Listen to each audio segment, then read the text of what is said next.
تو حرص کرنا، ہوس کرنا، مال کے پیچھے بھاگنا. لوگ تعلیم حاصل کرتے ہیں تو مال کمانے کے لیے، ہنر سیکھتے ہیں تو مال کمانے کے لیے، کسی استاد کے پاس جاتے ہیں تو مال کمانے کا طریقہ سیکھنے کے لیے، کسی سے جرانہ لگاتے ہیں تو کہتے ہیں ذرا دیکھو تو صحیح آگے کیسے گیا ہے. جب مطمع نظر ہی مال ہو، جب توجہ ہی ساری مال کی طرف ہو، جب دولت ہی ہر چیز کا لوگ ماں حاصل سمجھ لیں اور مقصود اور مدعائی دولت کو بنا لیں، تو پھر انسانوں میں کمزوریاں پیدا ہوتی ہیں، روحانی قوتیں ختم ہوتی ہیں، پھر انسانوں کے اندر شوق، ذوق اور وہ ساری چیزیں کمزور پڑتی ہیں. میرے نبی کریم، پھر پڑھیے، خوش ہو کے پڑھیے، نبی کریم صلی اللہ تعالیٰ علیہ وآلہ وسلم نے نا ہمیں یہ سکھایا ہے، بتلایا ہے کہ قناعت کرو، تھوڑے پر راضی رہنا سیکھو.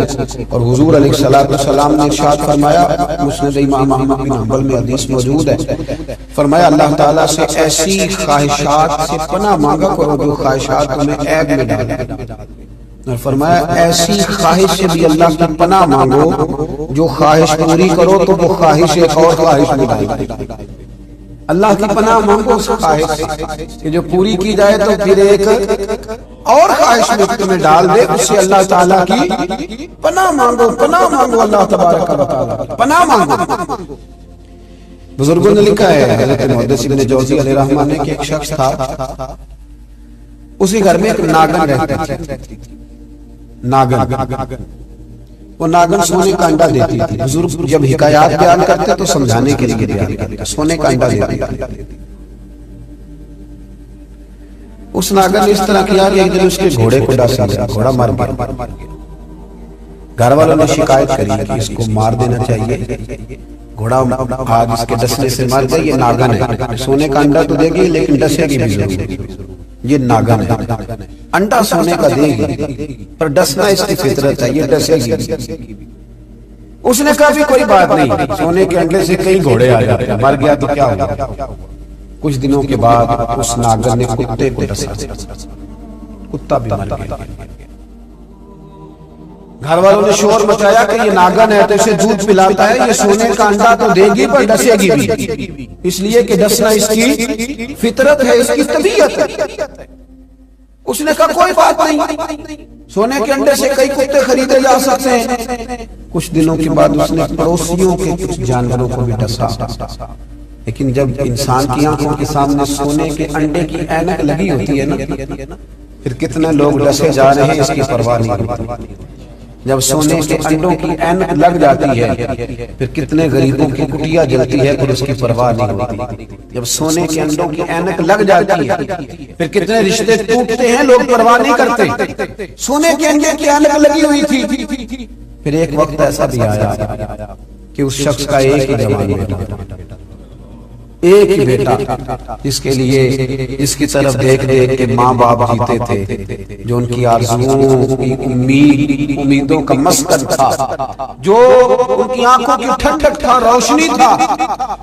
اس ناگن نے پھر اس بچے کو ڈسا، اور جب اس بچے کا جنازہ اٹھا تو پھر اس نے ہاتھ میں ڈنڈا پکڑا، اور ڈنڈا پکڑ کے جب وہ مارنے لگا نا ناگن کو تو اس کی بیوی کہنے لگی اسے نہ مار، اپنے اندر کے لالچ کو ڈنڈا مار، اپنے اندر کے اس حرص کو، اس ہوس کو، اس طمع جس نے آج میرے بیٹے کی جان لے لی، جس نے ایک ماں کی گود اجاڑ ڈالی، جس نے اس گھر کی ساری خوشیوں کو تباہ کر دیا، اس لالچ میں ڈنڈے برسا، جس نے تباہ کر کے رکھ دیا ہر چیز کو، جس نے کچھ بھی آج باقی نہیں چھوڑا، بے قدرہ کچھ قدر نہ جاتی، کیتی خوب تسلی ہو، دنیا دار پجاری زر دے، کتیاں دے گل ٹلی ہو. میرے نبی کریم علیہ السلام نے فرمایا دنیا کا مال مردار ہے، طلب کرنے والے کتے.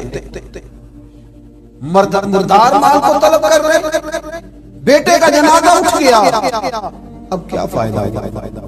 آج روحوں کے جنازے اٹھ رہے ہیں، آج دلوں کے جنازے اٹھ رہے ہیں، آج تن کے اجلے لوگوں کے من کے اندر کچھ بھی موجود نہیں. مردہ روحیں، مردہ دل، مردہ خیالات. ہر چیز مائنس کر کے جو چیز پیچھے بچی ہے وہ صرف دولت ہے. ہر چیز مائنس کر کے ہمارے پاس جو پیچھے بچی ہیں وہ جائیدادیں.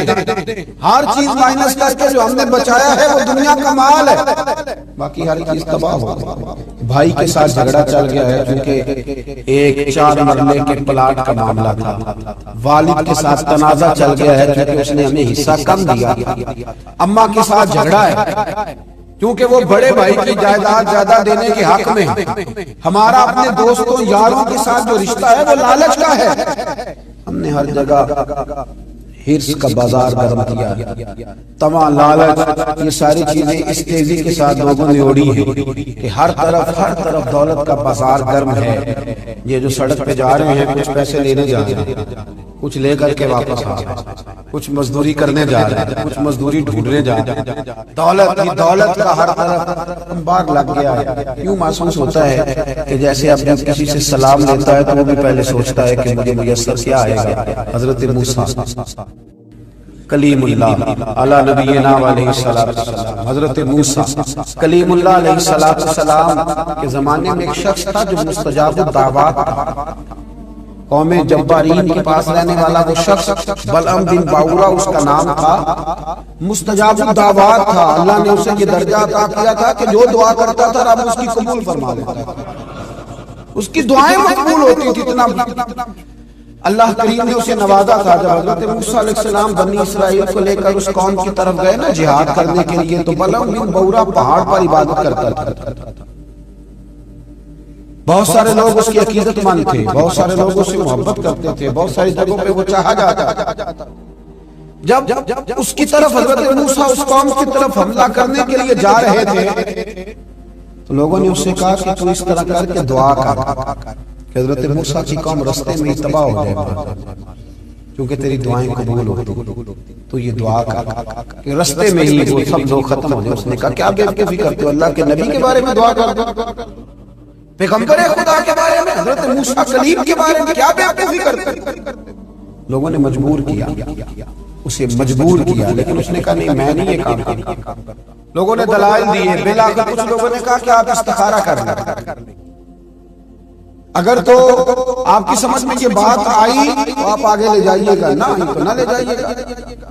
بلعم بن باورا نے استخارہ بھی کیا. استخارے میں بھی اسے حکم ہوا کہ تم نے بد دعا نہیں کرنی، تم نے حضرت موسیٰ کی قوم کے بارے میں دعائے ضرر نہیں کرنی. اب جب اس نے صاف ستھرا انکار کیا نا کہ بھئی میں دعا نہیں کروں گا اللہ کے پیغمبر کے بارے میں، نہ ان کی قوم کے بارے میں، تو لوگوں نے وہی حربہ استعمال کیا جو لوگ استعمال کرتے ہیں. ڈھیروں تحفے لے کے آ گئے، دولت لے کے آ گئے. اللہ تبارک و تعالیٰ جب دین کے نام پہ لوگوں کو عزت دیتا ہے تو پھر لوگ اس کو استعمال کر کے دنیا اکٹھی کرنا شروع کرتے ہیں. پھر لوگ اپنا بڑا نقصان کرتے ہیں، پھر اپنی روحانیت کا، اپنی تاثیر کا لوگ بڑا نقصان کرتے ہیں. پھر لفظوں کے ہیر پھیر سے دولت کمانا چاہتے ہیں، لیکن یاد رکھیں لفظ تاثیر سے بنتے ہیں، تلفظ سے نہیں. لفظ تاثیر سے بنتے ہیں، تلفظ سے نہیں. اہل دل آج بھی ہیں اہل زبان سے آگے، اہل دل آج بھی ہیں اہل زبان سے آگے. پھر لوگ سودے کرنے لگتے ہیں اپنے الفاظ کے، حروف کے. بہت سارے جب تحائف ملے قائل کیے تو آمادہ ہو گیا، دولت بھی سامنے آئی، لالچ کر گیا.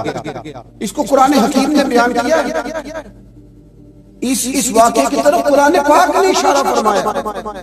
بلعم بن باورا نے ہاتھ اٹھائے اور دعا کے لیے جب نکلا تو جس گھوڑے پہ سوار تھا، جس گدھے پہ سوار تھا، جب یہ جا رہا تھا نا پہاڑ پہ چڑھ کے میں بد دعا کروں گا حضرت موسیٰ کی قوم کے لیے، جب جا رہا تھا تو گھوڑا واپس بار بار منہ پھیرتا تھا، واپس اس کو کہتا تھا نہ جا، واپس آ جا. یہ اس کو مارتا تھا، پہاڑ کی جانب لے جاتا تھا. اللہ اکبر. یہ بار بار مارنے لگا تو گھوڑے نے، اس کی سواری کے جانور نے دعا شروع کر. گھوڑا تھا یا گدھا تھا، اس نے دعا کی اللہ مجھے زبان دے، میں اس لالچی کو کچھ سمجھا دوں، مجھے زبان عطا کر، میں ہی اسے کچھ سمجھا دوں. اللہ نے زبان دی تو گدھا کہنے لگا آگے نہ جا، تو مجھے آگے بھیجتا اور اللہ کے فرشتے مجھے واپس بھیجتے ہیں. لیکن لالچ تھا نا طائف کا، دولت کا. جب چڑھا پہاڑ پہ اور حضرت موسیٰ کے لیے ہاتھ اٹھا کے قوم کے لیے بد دعا کرنے لگا تو لفظ حضرت موسیٰ کی قوم کے لیے ادا کرتا تھا، نکلتے اپنے لیے تھے، ان لوگوں کے لیے تھے جنہوں نے دعا کے لیے کہا. وہ لفظ پلٹ کے اسی پر آئے، اتنا اس کا برا حال ہوا کہ زبان لٹک گئی، اور پھر اللہ کے شدید عذاب میں مبتلا ہوا۔ یہ لالچ عذاب کو آواز دیتا ہے، عذاب کو آواز دیتا ہے، اور انسان کی قناعت انسان کو عزت والا کر دیتی ہے۔ دعا ہے اللہ تعالیٰ کی بارگاہ میں اللہ تعالیٰ ہمیں لالچ سے بچائے اور قناعت کی دولت عطا فرمائے۔ آخر دعوانا